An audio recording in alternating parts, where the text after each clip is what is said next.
Hello again, my brilliant learners. I'm really glad you're here today to grow your English with me. Every new word brings us closer to speaking like natives. And today's word is full of energy and creativity, something we all can use. Today, we're going to learn the word forge. So, what does forge mean? Forge can mean to make or create something, often with effort and skill. It's also used to describe making something strong, like a friendship or a path. But be careful. It can also mean to fake or copy something, like a signature. Here are 5 example sentences to help you understand and remember the word forge.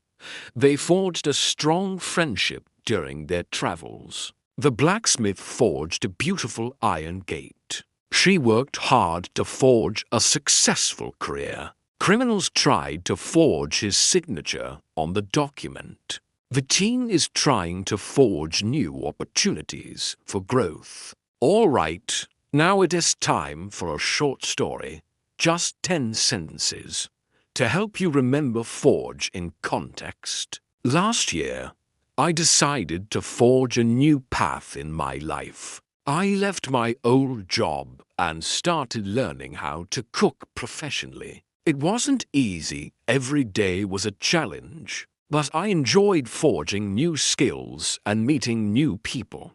One day, I forged a friendship with a famous chef. She taught me many things and encouraged me to keep going. We worked together to create new recipes. Unfortunately, someone tried to forge my signature on a contract. I had to explain everything and prove it was fake. In the end, I learned that forging can mean both creating and tricking, so always be careful. So, that's the word forge: to create, build, or sometimes to fake. Try using it in your stories this week. See you next time for another exciting word. Take care and keep learning.